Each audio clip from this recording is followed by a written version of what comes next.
Israel's claim about a Hamas HQ under Al-Shifa Hospital has become one of the most hotly contested issues in their war on Gaza. And on CNN, a former Israeli prime minister made a significant admission. Ehud Barak is speaking to Christiane Amanpour. Can I just start by asking you what is your view of whether your government, your military, has done a good enough job of proving their claim that there was a major command center and bunker under Al-Shifa?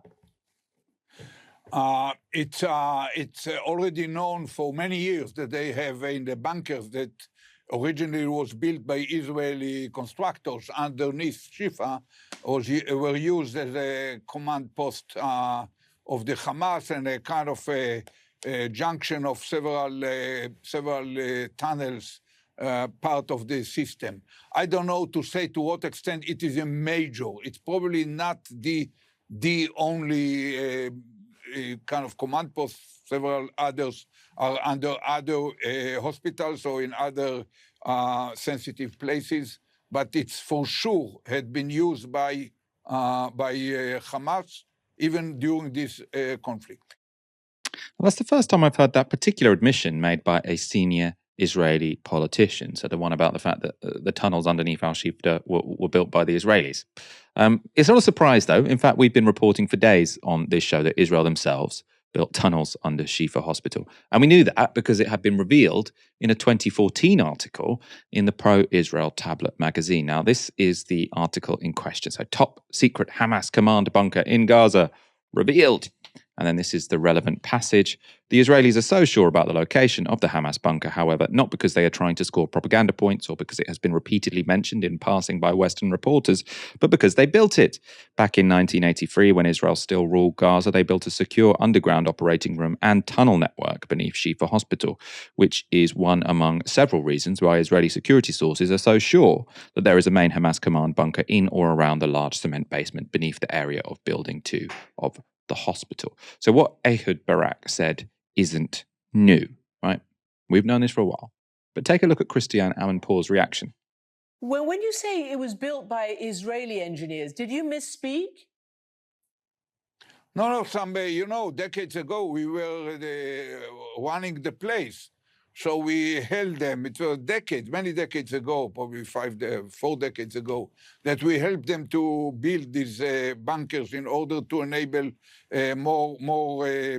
more space for the operation of the hospital within the very limited size of this compound.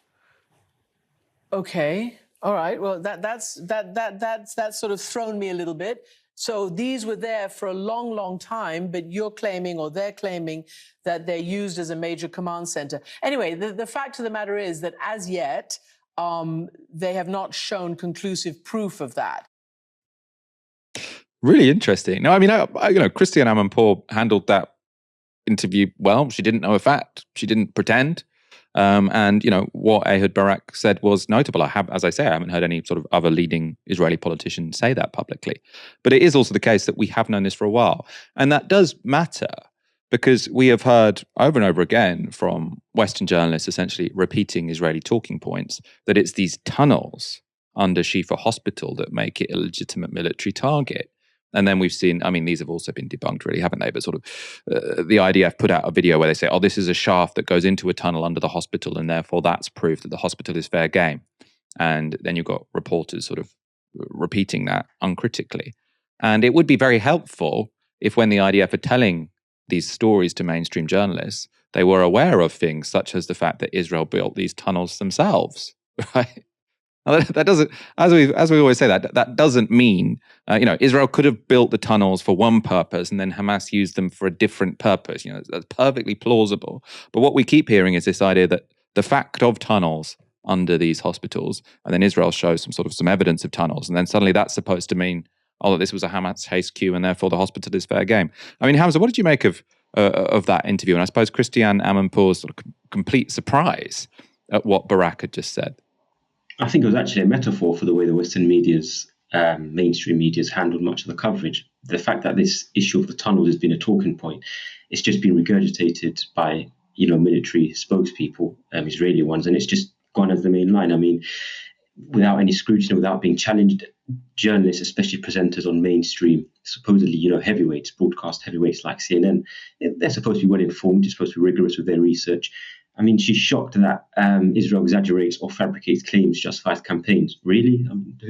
Who else is shocked by that? I mean, this happens all the time. And as I said, this is what Israel has been doing. They've always lied. They've committed their atrocities and lied about it before.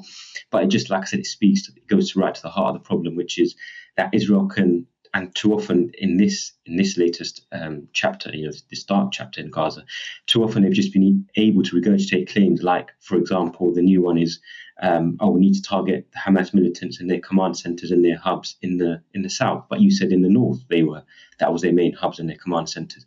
And all of these claims, that's just one of them. All of these claims continue to be repeated by presenters, by journalists, as if they just manufactured their bogus claims, which have become facts. And the famous quote attributed to a journalism professor: if someone says it's raining, another person says it's dry, your job is not to quote them both. Your job is to look out the window and find out which is true. That doesn't exist when it comes to what the Israeli official narrative is. If the Israeli official narrative says that there are tunnels underneath that were built by Hamas, that's it. CNN and all the rest of them and all the broadcasters and all the journalists go with that narrative. And that's why that is kind of that interview in and of itself illustrated why a lot of people are talking of media complicity, because there hasn't been much challenging of the narratives coming from the Israeli side, whereas the Palestinian side, any Palestinian representative who's on the mainstream channels gets forensically scrutinized and gets challenged relentlessly. And like I said, this is what happens when you create a culture of just regurgitating and taking the Israeli narratives to be common sense, when a lot of the time they are manufactured at best or exaggerated. Yeah, I think the other metaphor in there. So I think I saw it in a tweet today, which I thought was very insightful. So it sort of said, when the left say, from the river to the sea, Palestine will be free. What we mean is an independent, secular, one member, one vote, or sort of one person, one vote state. And then sort of the right say, oh no, what you mean is genocide of all Jews in historic Palestine. And then they say, when Netanyahu says, what we want to do is destroy every man, woman, and child in Gaza, obviously citing Amalek, everyone says, no. What he means is an anti-terror operation. So you've got all these journalists where when it's a Palestinian talking, they assume the worst. And when it's an Israeli talking, they assume the best, even when the Israeli is sort of saying it to no, we want to kill them all. They're like, no, surely what you mean is anti-terror operation within the rules of law. They're like, no, we mean killing everyone. We want to kick them out. Is that kind of different? You assume the worst with the Palestinians, assume the best with the Israelis, and even when the Israelis tell you out loud what they are planning, or what they've done in the past, you say, surely you meant Hamas built the tunnels, no?